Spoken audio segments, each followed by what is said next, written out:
오늘 윤석열 후보 서울대 포럼 잘 보셨습니까? 내용이 너무 좋고요. 또 이해하기가 쉬웠습니다. 정치는 말이죠. 쉬운 단어로 국민들을 이해시키는 겁니다. 뭐 어려운 미사여구 많이 쓰고 뭐 전문 용어 많이 써서 국민들 헷갈리게 하는 거, 이거 사기꾼들이거든요. 쉬운 말로 학생들을 잘 설명했고 또 학생들도 잘 이해하는 것 같았어요.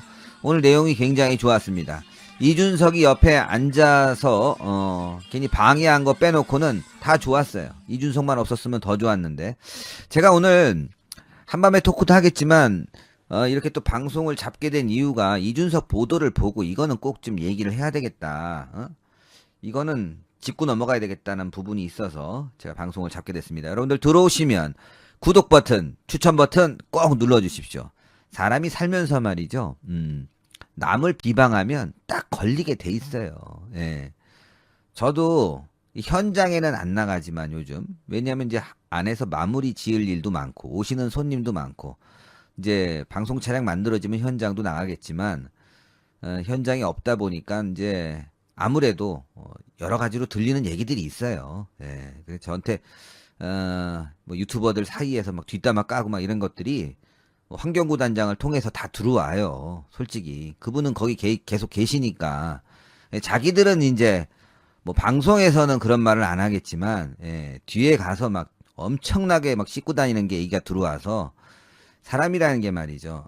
속일 수가 없구나. 속일 수가. 속일 수가 없는 거구나.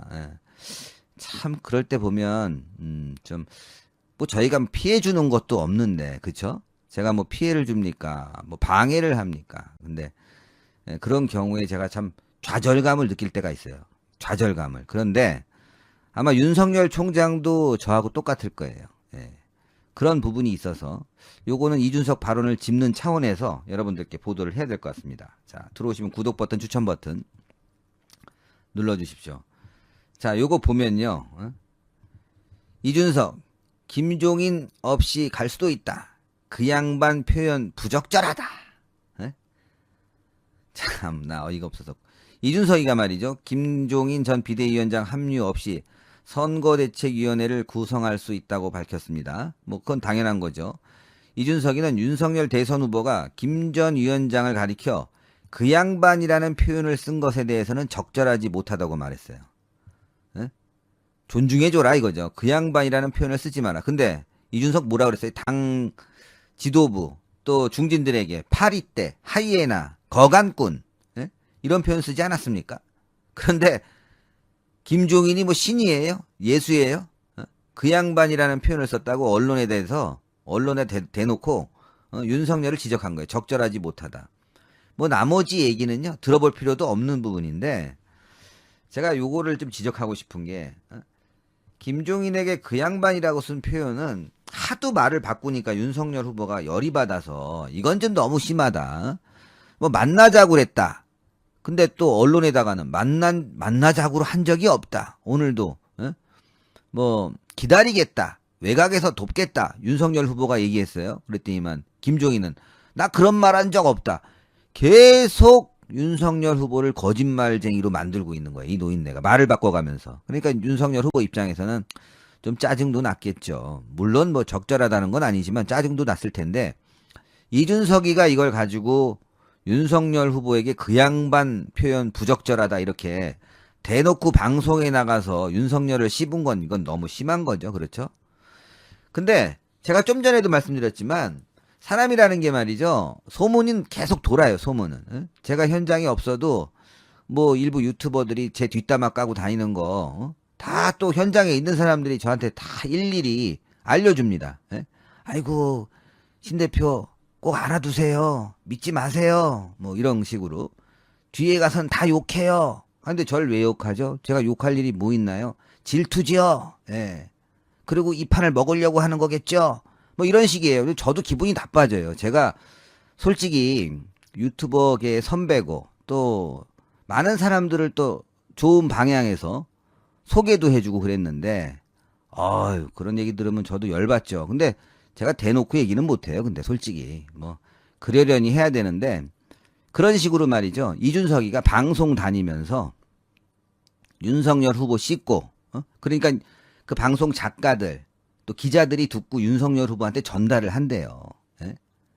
그러니까 윤석열 후보 다 알고 있다는 거야. 이준석이 씹고 다닌 거를. 그러니까 방송 가서 말조심을 해야 되는데 작가들 앞에서 막 잘난 척하면서 씹고, 예? 기자들 앞에서 잘난 척하면서 막 씹었다는 거예요. 그게 다 윤석열 후보로 다 이야기가 전달이 된대. 기자들은요 다 메모를 합니다. 그리고 첩보 보고를 해요. 이거 보도할까요 말까요? 그러면 아마도 이제 편집장 입장에선 야, 뭐 쓸데없이 남의 이야기 전달하는 것 같다. 그냥 놔두자. 에휴, 잡설이다 하고 놔뒀는데 이 편집부에선 다 알고 있는 거야. 그러다 보니까 그 얘기가 또 윤석열 후보한테 전해지는 거거든요. 제가 이거 들은 얘기는 그냥 단순하게 시중에 떠도는 얘기가 아니라요. 윤석열 후보의 최측근으로부터 들은 얘기예요. 다 알고 있다는 거야, 윤석열 후보가. 예? 오늘도 기분 나빴을 거예요. 방송 다니면서 뒷담화 까고 있는데, 그것도 작가들 앞에서, 어린 작가들 앞에서. 다 알고 있지만 꾹꾹 참고 있는 거예요, 윤석열 후보가. 어우, 정말 인내력이 대단한 거죠. 참을성이 대단한 거죠. 이런 애를 데리고 대선을 치른다는 건요, 어우, 저 같았으면요, 못하죠. 예? 당무 권한도 있겠다. 아주 그냥 작사를 내버리고, 그냥, 그래요. 상임선대위원장 자리 하나 주고, 미디어 홍보 실장, 국장, 뭐 이런 건 안 시키죠. 담당은 안 시키죠. 근데 윤석열 후보는 어쨌건 큰 틀에서 나가는 것 같아요. 예. 그런데 이준석이는 언론에 대놓고 그 양반 표현 부적절하다고 하면서 김종인 편들면서 윤석열 후보가 예의 없는 사람으로 치부한단 말이에요. 정작 예의 없고 싸가지 없는 거는 이준석이거든요. 제가 이 방송 사실입니다. 이준석이 뭐 제가 이 방송에서 허위 사실을 얘기했다. 그러면 제가 고소당하는 거예요. 고소당하는 거야. 고소해도 괜찮아요. 다 증인이 있고 다 관련된 취재가 돼 있기 때문에 조만간 터질 거예요, 여러분들. 예? 분위기 흐트릴까봐 지금 다 참고 있는 거지. 이준석이 방송 다니면서 작가들 앞에서 기자들 앞에서 윤석열 후보를 폄하한 그런 부분들이 다 윤석열도 알고 있다는 거예요. 예? 그 팩트에 팩트, 여러분들. 야, 그런데 어떻게 이런 얘기를 할 수가 있죠? 그걸 보면서 제가 야, 진짜 윤석열 후보 대단하다. 정말 인간성 넘버원이다. 이렇게 좀 생각이 됐어요. 김진겸님 감사합니다. 문화평론가 김현수TV님 감사합니다. 예. 어쨌건 말이죠.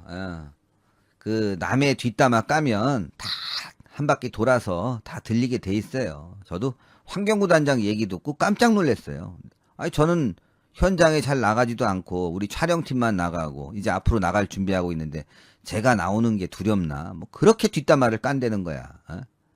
깔 이유가 없죠. 예, 깔 이유가 없는데. 하여튼 그런 상황. 예, 그러나 우리가 또 세상 살면서 그래요. 뭐 하여간 참고 살아야지. 그 경쟁 사회는 뭐 뒷담화가 그냥 일상화 될 수뿐이 없는 상황이니까. 그런데 그 뒷담화는 뒷담화로 끝나야 되는데 이준석이요 앞담화를 깐 거야. 이거 앞담화를. 그러면 어떻게 되겠어요? 그 피해가 고스란히 윤석열 후보에게 가는 거 아니에요? 어린애가 윤석열 보고 말 조심해라 이거 아닙니까? 이게 얼마나 황당해요, 여러분들. 참 아유 세상이 말이죠. 윤석열 후보가 정말 좋은 사람이라는 걸 또 한 번 느끼게 됩니다. 자, 근데 이게 더 웃기는 거예요, 여러분들. 김종인이 말버릇 보세요, 이게. 김종인 나한테 최후 통첩했다고 주접 떨어놨던데 주접이래 주접. 그러니까 주접이라는 게 기자한테 얘기한 부분인데 이 주접이라고 얘기하면은 윤석열한테도 얘기하는 게 돼요, 이게. 여러분들 김종인 나한테 최후 통첩했다고 주접 떨어놨던데 이게 뭡니까? 설령 기자한테 말했다고 해도 신문에 말했다고 해도 이런 게 막말 아니에요? 이런 사람이 선거를 총괄한다면 이게 선거가 제대로 되겠어요? 예? 주접 떨어놨대. 아 이게 뭐 진짜 이 기사 소개 안 하려고 해요. 이준석하고 김종인 말버릇이나 고쳤으면 좋겠어요. 하이에나, 거강꾼, 파리떼, 주접떠네. 이런 인간이 만약에 진짜 총괄을 맡았으면 망하는 거예요. 망하는 거야. 기자들이 얼마나 열받겠어요. 주접을 떨었다고 하는데. 설령 기자가 아니더라도 일반인한테 얘기해도 기분 나쁜 거예요. 근데 이건 제가 봤을 때 윤석열한테 얘기한 거라고. 주접 떨었다고. 최후 통첩? 야, 네가 나를 까? 그리고 외곽에서 도울 거라고 얘기했습니다. 그러면 가만히 있지. 그거 나 그렇게 말한 적 없어. 그럼 방해 놓을 거냐? 지금 이 시대가 정권 교체로 가고 있는 상황인데 김종인이 방해 논다는 얘기잖아요. 그러면 가만히 있으면 중간 가는 게 이준석하고 김종인이에요. 이준석하고 김종인. 저는 윤석열 후보가 사람이 굉장히 따뜻하다고 보는데 이런 기사도 한번 보십시오. 윤석열 댓글 수사 악연 김용판에 미안하다. 김용판 고맙다. 이런 사람이에요. 윤석열이. 국민의힘 윤석열 대선 후보가 25일 과거 국정원 댓글 사건으로 악연이 있는 김용판 의원에게 미안하다고 사과했습니다. 윤 후보는 이날 김 의원을 비롯해 국민의힘 박영수, 최영두, 그다음에 강민국, 강대식 등 부산 경남 PK 의원 5명과 오찬을 하면서 이 같은 말을 전했다고 합니다. 지난 5일 후보로 선출된 윤 후보는 최근 당내 의원들과 틈만 날 때마다 만난다고 해요. 번개 식사 회동을 하고 있다고 합니다. 이날은 PK 의원들과 오찬을 했는데 이 자리에서 당내 대표적인 반윤 의원으로 분류된 김 의원도 참석했다고 합니다. 김용판 의원이. 김 의원은 이날 본지 통화에서 막걸리 잔을 주고받으면서 화기애애한 분위기에서 여러 이야기를 나눴는데 윤 후보가 먼저 미안합니다라고 말을 건넸고 나는 고맙습니다라고 말했다. 이신전심이었다면서 굳이 어떻고 저떻고 말하지 않았다. 그러면서 윤 후보는 오늘 처음 봤는데 생각보다 소탈하다. 솔직히 내가 그간 윤 후보를 여러 번 비판했는데 먼저 한잔 하자고 하더라. 김 의원은 정권 교체를 위해 힘을 보태겠다는 뜻을 전했다. 얼마나 감동적이에요. 김용판 의원도 멋있지만 윤석열 후보도 껄끄러웠을 텐데 밥 먹자고 하고 미안하다고 얘기하고 말이죠. 그렇죠. 수사는 정상적으로 이루어졌겠지만 그러나 한편으로는 인간적으로는 미안할 수 있는 거죠. 이게 수사를 잘못했고 억지로 사람을 죽이려고 한 게 아니라 자기가 하긴 했지만 수사를. 그러나 그 사람이 생각했던 고통은 나도 느낄만 하다. 그러니까 미안하다고 얘기했는데 인간적인 사람이에요. 윤석열 후보가. 오늘도 대학생들과 얘기하는데 굉장히 보수적인 관점, 애국자고 또 하나는 인간적이고 모를 만한 아이들이에요. 사실. 뭐 세상을 모르는 아이들이죠. 그런 아이들 질문에도 따뜻하게 하나하나 성실하게 솔직히 질문 내용 보면요. 겉핥기야. 애들 잘 몰라. 어디서 주워 들은 얘기를 가지고 조금 마사지해 갖고 질문하는 것 같은데 잘 몰라 내용을. 그런데도 불구하고 윤석열 후보가 굉장히 성실하게 답변을 했단 말이에요. 인간적인 사람인데 이준석이 뒷담 하나 까고 앉아있고 야 김종인은 말이죠. 한다는 말이 뭐 주접도 알고 있네. 이러니 진짜 이거 선거가 말이죠. 아유 이제 윤석열 후보가 당을 장악해가 나가고 있고 서로 힘을 모으니까요. 이준석만 쳐내면 됩니다. 이 홍준표 캠프에서 핵심 요원으로 일을 했던 이 박창달 전 의원이 오늘 전격적으로 이재명 지지를 선언하고 나섰어요. 그래서 국민의힘에서 탈당한 지 불과 4, 5일 만에 바로 민주당으로 넘어갔습니다. 이와 관련해서 홍준표 후보가요 입장문을 발표했어요. 이 골수 민주당 출신이 우리 당에 오는 것이 참 놀라웠는데 우리 당에서 45년 헌신한 분은 민주당으로 넘어가고 여야를 넘나드는 80 넘은 노정객을 두고 여야가 쟁탈전을 벌이는 웃지 못한 코미디가 벌어지고 있다. 이렇게 입장을 밝혔고요. 여기서 80을 넘은 노정객 쟁탈전 누구겠습니까? 바로 김종인이죠. 김종인 위원장과 홍준표는요. 동아은행 사건으로 인해서 돌아올 수 없는 다리를 이미 건넜어요. 그러다 보니까 김종인 비대위원장 할 때 홍준표 아예 합당 얘기 꺼내지도 못했잖아요. 저 입당 얘기를. 그 정도로 두 사람이 악연이 있는데 바로 이 대목에서 홍준표 이 의원이 다시 여야의 쟁탈전, 즉 지금 윤석열 후보 쪽에서는 자리를 비워놓고 총괄 선대위원장 자리를 비워놓고 나머지 선대위 인선을 2차 인선을 끝냈어요. 그리고 이러한 사이에 민주당의 송영길 대표, 그 다음에 이재명, 그 다음에 양정철 이런 사람들이 금태섭 의원의 중재를 통해서 극비리에 만났다라는 보도까지 나오고 있어요. 이거를 두고 쟁탈전이다 얘기를 하고 있는 거예요. 그 다음에 그러면서요 이 정권 교체를 하자는 것인지 정권 교대를 하자는 것인지 알 수가 없는 대선판이 돼가고 있다. 무엇보다도 국민들이 당황스럽겠다. 안개 속 대선판이다. 예. 이런 입장을 내놨습니다. 그리고 이제 홍준표 의원의 경우는요 윤석열 후보가 그렇게 직접 전화를 하면서 만나자고 하는데 아예 전화를 받지 않아요. 그러면서 계속해서 이 기회가 있을 때마다 윤석열 후보의 말하자면 선대위 구성과 관련된 비판적 입장을 계속 내놓고 있어요. 그래서 지난 20일 날에도 김종인, 그 다음에 김병준, 김한길 이런 세 명의 합류를 두고 잡탕밥을 좋아하는 사람도 있다. 윤 후보가 잘 몰라서 하는 일이다. 이렇게 비판을 한 바 있습니다. 예, 참고적으로 말이죠. 예, 오늘 이재명 지지를 선언하고 나선 이 박창달 의원은 뭐 여러분들 잘 아시다시피 홍 의원 캠프에서요. 대구 경북 총괄본부장으로 활동한 바 있고 75년도 민주공화당 때서부터 시작해가지고 45년간의 보수 외길을 걸어온 정치인입니다. 그래서 지난 19일 날 국민의힘을 탈당하고 윤석열 선대위 체제를 둘러싼 내용, 이런 보수 야당의 모습에 실망했다. 그러면서요, 이 국가 발전에 기여할 수 있는 이재명을 지지한다. 이렇게 선언했습니다. 자, 이거 뭐 이 한 사람 가지고 뭐 큰일 날 것까지는 없는데 상당히 저는 불쾌하다 이렇게 봅니다. 자, 이미 제가 앞방송에서 관련 비판을 해드렸기 때문에 이 자리에서는 이 정도만 하겠습니다. 이제 이준석 이 대표가 방금 입장문을 내놨는데요. 이 유세와 관련된 노고송, 그래서 윤석열만을 반박하는 세뇌송이 아닌 선거 음악을 공모를 받겠다 이렇게 아주 충격 선언을 했어요. 그동안에는 이렇게 뭐 공모받지 않고 유명한 작사 작곡가한테 말하자면 의뢰를 해서 받아냈잖아요. 그러니까 이 공모받겠다라고 하는 것은요, 이미 이준석 대표 대변인 모을 때도 공모받아서 했잖아요. 그 다음에 정책 아이디어도 공모를 받고 있잖아요. 선거 음악마저도 공모를 받아요. 이 얘기는 뭡니까? 공모한다면 관심이 많이 가잖아요. 그래서 범국민적인 관심을 이 윤석열 후보 쪽으로 모으게 하는, 그럼으로써 대중적 지지 기반을 넓히겠다. 특히 이제 이 로고송 굉장히 중요하잖아요. 그렇기 때문에 모든 국민들이 말하자면 공감할 수 있는, 그야말로 정권 교체에 기여할 수 있는 노래를 따오겠다, 이런 취지인 것 같아요. 그래서 구체적으로 뭐라고 얘기를 했는지 제가 말씀을 드린다면, 유사차에서 윤석열만 반복적으로 외치는 세뇌 후크송이 아닌 선거음악을 국민들로부터 공모를 받겠다. 이런 입장을 내놨어요. 그러면서요, 이 공유와 참여, 개방을 넘는 선거 전략은 없다. 여기서 그렇잖아요. 공유, 참여, 개방.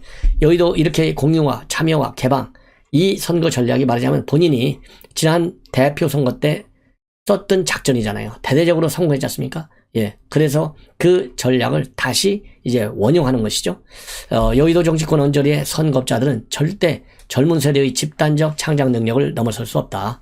세뇌 후크송이 아닌 노래로 후보의 생각과 지향점이 스며들게 하는 게 목적이고, 창작곡도 좋고 리메이크도 좋고 개사도 좋다. 예. 그리고 또 이 공모를 접수한 선거음악에 대해서는요, 국민의 의사를 반영해서 당선작을 정한 뒤에 비용도 지불하겠다까지 발표가 있어요. 그래서 내가 윤 후보에게 홍보와 미디어 관련 일을 보겠다고 한 것은 여의도 언저리 업자들이 괴랄한 기획에 헛돈을 쓰는 것을 막기 위한 것이다. 괴랄, 저는 뭐 처음 듣는데요. 괴이하고 악랄하는 뜻의 2000년대 초반 신조어라고 합니다. 이 괴랄한 기획에 헛돈 쓰는 걸 막는다. 후보를 진심으로 응원하는 최대한 많은 국민들이 참여할 공간을 열어보고 싶다. 이렇게 얘기를 했습니다. 자, 그러면서요, 이 대표가 직접 나서서 공유 참여 개방을 전면에 내세운 것은 바로 2030 세대의 지지층을 확장하기 위한 시도이고요. 최근에 이준석 대표가 비단주머니라고 해서 공개한 내용들을 보면 인공지능 즉 AI 기술을 활용한 윤 후보의 아바타가 등장하는 동영상을 이용해서 윤 후보가 직접 방문하기 어려운 곳에서 유세 활동하는 AI 윤석열, 그 다음에 GPS를 장착한 유세차를 전국에 보내서 지지자들이 유세차 위치를 검색하게 할 수 있는 GPS 유세차, 이런 최첨단 선거 방식을 지금 이준석 대표가 활용하고 있어요. 역시 이 공학도다운 그러한 뭐라고 그럴까요? 생각하기 어려운 새로운 이런 선거 전략과 선거 이 기구 장비, 이런 거를 이용해서도 여당보다는 한 발 더 앞서가는 이 국민의힘의 선거, 이거를 가지고 2030뿐만 아니라 지금 뭐 이 세상이 지금 4차 산업시대에 아주 급속도로 변하고 있잖아요. 그래서 이 급속히 변화되고 있는 기술을 원용한 선거전, 굉장히 재밌지 않습니까? 그런 측면에서 기여하겠다는 의사 표시의 일환으로 보이고, 특히 이준석 대표가 지금 상임선대위원장도 맡고 있지만은요, 이 미디어 홍보 이 선대위원장도 맡고 있어요. 그래서 이 본인의 1인 2역을 충실히 하겠다라는 의사표현의 하나가 아닌가, 이런 생각이 듭니다. 자, 다음에는요, 이 김종인 비대위원장 지금 굉장히 어려운 국면에 처해 있는데, 이 초선 의원들이 오늘 이 간사단 회의를 마쳤습니다. 그래서 입장문을 발표했는데요, 분위기가 상당히 험한 상태에서 방문을 할 경우, 즉 김종인 비대위원장을 말하자면 방문하겠다라는 입장을 만들었어요. 발표한 겁니다. 근데 지금 여러분들 아시다시피 굉장히 험악하지 않습니까? 이 험악한 상황에서 가면은 바람직스럽지 않기 때문에 좀 냉각기를 가진 후에 방문하겠다. 그러면서 윤석열 후보 측에서는 이 조건 없는 합류 선언이 없으면 끝이다. 이렇게 최후 통첩했다는 일부 언론 보도가 있는데 이거를 보고 김종인 비대위원장이 주접을 떨어놨던데 라면서 불쾌감을 표명했어요. 그래서 이렇게 굉장히 험악스러운 상황, 여기에서는 갈 필요가 없다는 것이죠. 자, 그리고요. 오늘 이제 최승재 의원이 초선의 대표로 언론 이 기자들의 입장을 밝혔어요. 그러면서 이 공개적인 방문 일정 앞으로 이거와 관련해서는 부작용에 대해서 우려하는 분들이 상당히 많다. 자칫 잘못하면 대선 후보 책임론이 대두될 수 있는 가능성도 나왔다. 그래서요, 지금 현재 방금 지금 바로 이 가는 것은 마땅치 않고 일정 기간이 지난 다음에 가겠다라고 밝히고 있고, 또 이 선대위와 관련해서는 이 의원 후보의 뜻이 최대한 존중되는 선에서 이루어지는 것이 마땅하다. 그리고 김종인 비대위원장이 선대위 합류하는 것 그 자체가 상당히 긍정적으로 평가한다. 이렇게 입장을 일단 밝혔습니다. 자, 그래서요, 지금 초선 의원들은 다음 주에 총회를 열어서 대선 국면의 초선 의원 역할을 주제로 의견을 나눌 예정으로 있습니다. 자, 그래서요, 이제 그날, 이 의견이 이제 최종적으로 나오면 말하자면 방문을 할 것인지 안 할 것인지 최종적으로 결정되게 될 것 같습니다. 자, 어쨌든 간에 이제 초선 의원들까지 나서는 거, 이거는 뭐 언제든지 좀 이렇게 어려운 국면, 논쟁적인 국면에서는 초선 의원들이 일정한 역할을 하기도 하는데 영향력이 제한적이다 보니까 생각보다는 그렇게 큰 이 파격적인 입장문 이런 거는 나온 바가 별로 없어요. 예. 자, 그리고 이 최승재 의원은요, 앞으로 이제 김종인 위원장의 방문과 관련해서 의원들하고 광범위에 얘기를 해보겠고, 비공식 소규모로도 모일 수 있다. 방문이 언론에 나가는 것에 대해서 의원들이 상당히 부담을 느끼는 것도 사실이다. 그리고 이 새로운 인물이 선대에 보이지 않는다는 이런 지적과 관련해서는요, 이 초선 의원들은 인선에 관여할 생각은 전혀 없다. 어떤 직책과 직위에 상관없이 대선 승리를 위해서 맡은 자리에서 최선을 다하겠다. 이런 입장을 내놓고 있습니다. 자, 이제는요, 이 대장동 사태와 관련해서 지금 현재 수사 선상에 올라와 있는 사람들 중에 말하자면 이 상당한 파괴력이 있을 수 있는 사람들 중에 하나가 곽상도 전 의원하고요, 박영수 특검입니다. 지금 이제 언론 보도, 연합뉴스를 보도로 보면요, 이 곽상도, 박영수가 어디에 소속돼 있어서 의혹을 받느냐, 바로 50억 클럽으로 지금 되어 있어요. 특히 이제 둘 다 곽상도 의원은 아들 퇴직금을 50억을 받았는데 이 돈이 결국은 뇌물이다 이겁니다. 그래서 곽상도 의원한테 갈 돈을 이거 잘못하면 걸리니까 아들 쪽으로 뺐다는 것이죠. 그리고 박영수 전 특검의 경우에도 마찬가지입니다. 이 딸이 근무하고 있었는데 이 퇴직금이 얼마 받는지는 안 알려져 있지만은 비슷한 액수 또는 그 이상을 받을 것 아니냐. 그러면서 이 딸의 경우에는 또 아파트 분양 받은 것도 있어요. 물론 이제 박영수 특검 측에서는 이 아파트 분양 전혀 특혜가 아니고 충분히 자격이 있어서 받았다. 이런 해명을 내놓고 있어요. 그러나 여전히 의혹이 지금 언론에서 계속 제기되고 있고, 특히 박영수 전 특검의 인척으로 알려져 있는 사람, 이 회장의 이 대표, 즉 대장동 분양 대행사죠. 이 대행사가 김만배 씨로부터 109억 원을 전달받아갖고 이 중 100억 원을 2019년도경 토목업자인 나 씨에게 전달했다라고 되어 있습니다.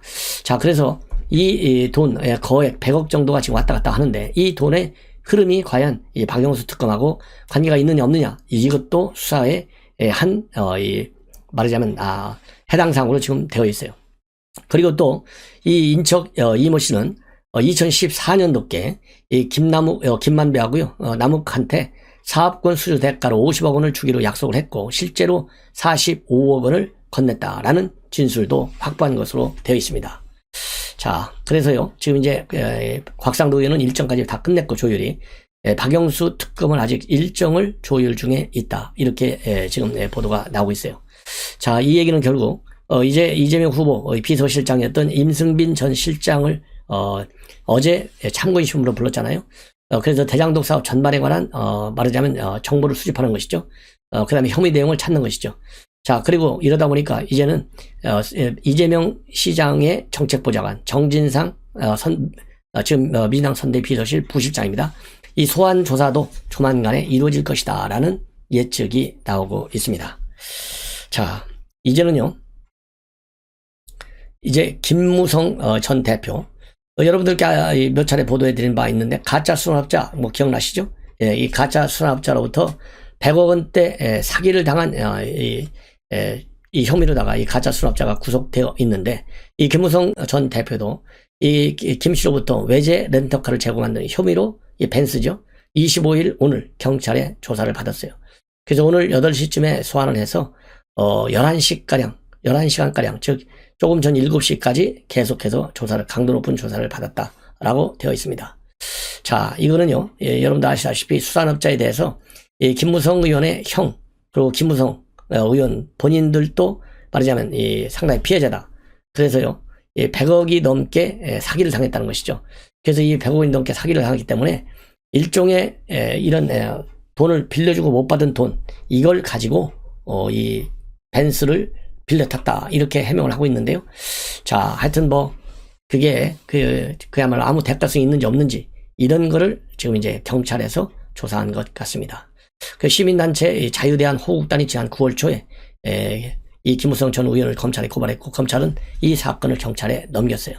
자, 그래서 지금 이제 경찰에서 소환 통보를 한 상황이다. 예.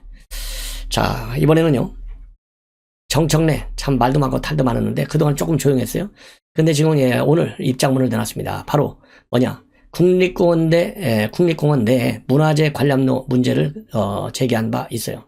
그래서 그러면서 이 해인사를 갖다가 봉이 김선달이다, 이렇게 비판을 한 바 있습니다. 이걸 두고 불교계하고 민주당 측하고 갈등이 있었지만은 당 차원의 사과는 이미 있었어요. 근데 정청래 본인이 일체 사과를 하지 않았어요. 예. 그러다가 지금에서야 이 사과를 하고 있는데요. 이재명 사촌쯤 되는 것 같아요. 이게 무슨 진정성 있는 사과겠습니까? 마지못해 하는 사과죠. 그러면서요, 이 국정감사기관 문화재 관람료에 대한 표현상 과했던 부분에 대해서 불교계와 스님들에게 심심한 유감을 표하고 진심으로 사과드린다. 문화재 관람료는 오랫동안 국민 불편사항이었고, 그리고 그로 인해서 문화재를 관리하는 사찰에서도 억울하고 불편한 사항이 아니었을까 생각하고, 국가 문화재는 국가가 책임지고 관리 유지 보수해야 하지만 불교가 사찰 문화재를 관리함에 있어 오히려 국가로부터 많은 제약을 받는 것도 사실이다. 국립공원 입장료도 국가가 국민에게 돌려줬듯이 문화재 관람료도 국가가 국민에게 돌려드려야 한다. 그러면서요, 문화재 보호법 개정안을 발의하겠다, 이런 입장을 내놨어요. 자, 그래서요, 이 봉이 김선달이라고 해가지고 불교계가 정청래한테 사과를 요구했지만은 지금까지 거부해 왔습니다. 그래서 이제 조경 대표단은 지난달 20일 송영길 대표의 항의 방문했고, 송 대표가 이 자리에서 송구스럽다 이러면서 사과했어요. 그럼에도 정 의원은요, 계속해서 사과를 하지 않고 입장도 내지 않다가 최근에 이재명 대선 후보와 당 대선인까지 줄줄이 대리 사과한 바 있습니다. 이와 관련해서 이 정 의원은요, 조계종 총무를 방문해서 사과 의사를 전하려고 했지만 조계종 측에서는 방문 자체를 거부하는 바람에 성사되지 않았다, 이렇게 입장문을 내놓고 있습니다.